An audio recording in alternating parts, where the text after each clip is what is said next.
Selamat pagi, Amang Inang yang terkasih. Sebelum kita bekerja hari ini, mari kita mendengarkan renungan harian pada pagi hari ini. Kita berdoa.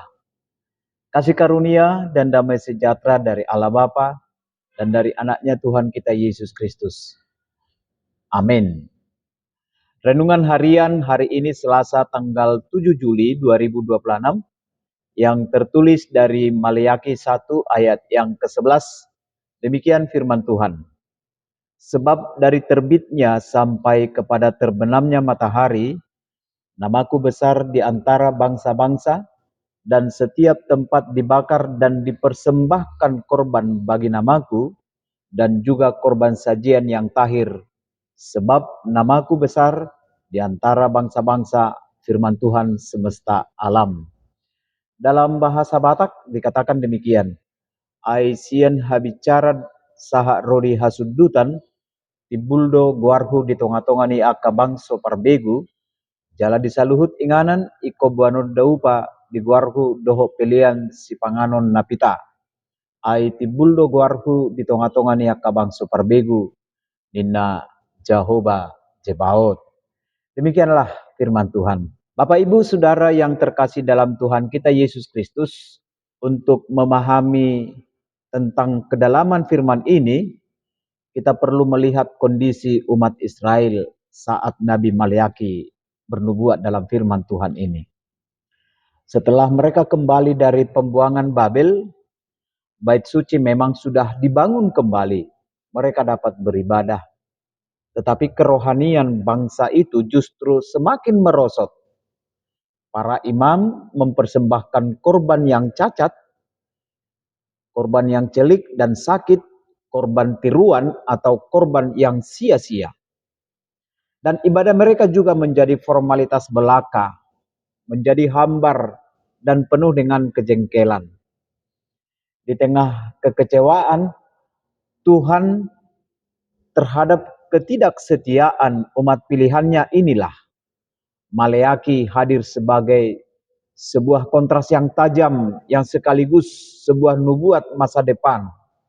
Yang pertama, bahwa Allah tidak terbatas pada satu bangsa atau satu tempat. Ketika umat Israel menganggap remeh ibadah mereka seolah-olah Tuhan yang butuh mereka, Tuhan justru menegaskan kedaulatannya.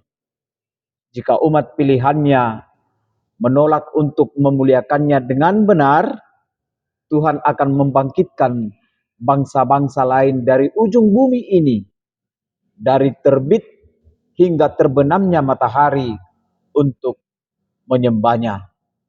Ini adalah nubuatan tentang keselamatan yang kelak digenapi di dalam Yesus Kristus, di mana Injil diberitakan ke seluruh dunia. Kedua, kualitas penyembahan yang tahir. Tahir berarti murni, kudus, tanpa cacat. Kita tidak lagi membawa hewan kurban pada ketika Yesus telah dikurbankan menjadi persembahan yang kudus, yang tahir. Dan melainkan dia sendirilah persembahan yang kudus itu.